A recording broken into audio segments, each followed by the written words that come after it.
I have the power, I have the king, I have England. What could possibly stop us now? Hey, it's Anthony and Ramos from GLAAD. Nice to see you both. Nicholas, I know at the premiere you said, there's a lot of buzz about this show, a lot of steamy scenes, but I know that you had said that you felt that these were very justified and they were really important to telling the story. Can you tell me a little bit more about that? Yeah, I think, from my own perspective, from my own character's perspective, it's an incredible insight into who George is as a person and how this young man was able to climb to the immense heights that he did during this era where that was not such a done thing necessarily. And there are certain scenes with James that are incredibly tender and loving and show that there was a true care for one another. But there are scenes which are very dominating and very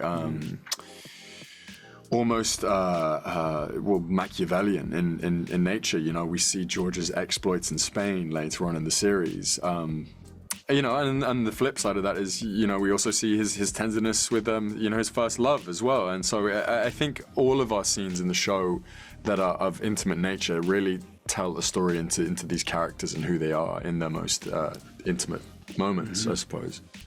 Tony, do you want to add anything to that? Because you're a part of many of those scenes.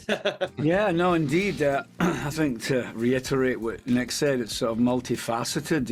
It's such a incredibly compelling journey that George Villiers takes from being this sort of very uninformed, green, naive young fellow to this sort of, sexually confident, ambitious young man, and ultimately, without saying too much, maybe his arrogance has a extremely profound effect on the outcome of his life. It's interesting because there's that wonderful line, "Bodies are just bodies," which is true, but it's the connection that those bodies make when there's that sort of the sexual nature, the lascivious nature. But then, is it more than that with George and James? And I think it did become more than that. They became friends. There was a respect for each other. It was strangely almost like a father-son relationship, but obviously it was more intimate than that. But I think ultimately both of these men, James and George, there's a destructive side to their relationships as individuals and as a collective, which I think is a compelling part of the story as well. Yeah, and I think that you spent 6 months together. This was a long process. It wasn't a quick shoot. So cool.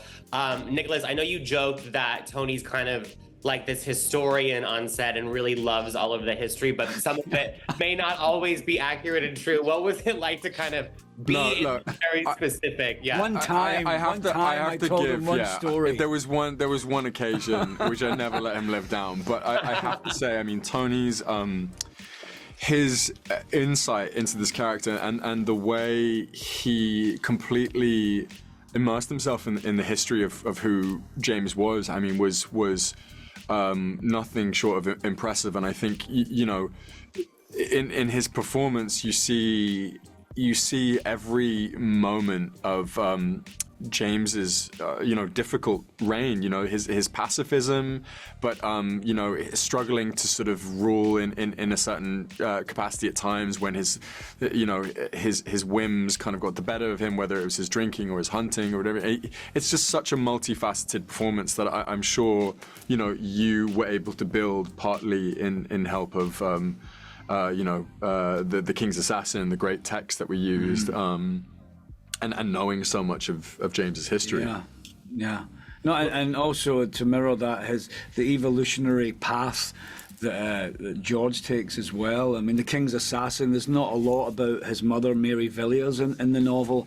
It talks quite a lot about King James and George, but I think the evolutionary journey that George takes is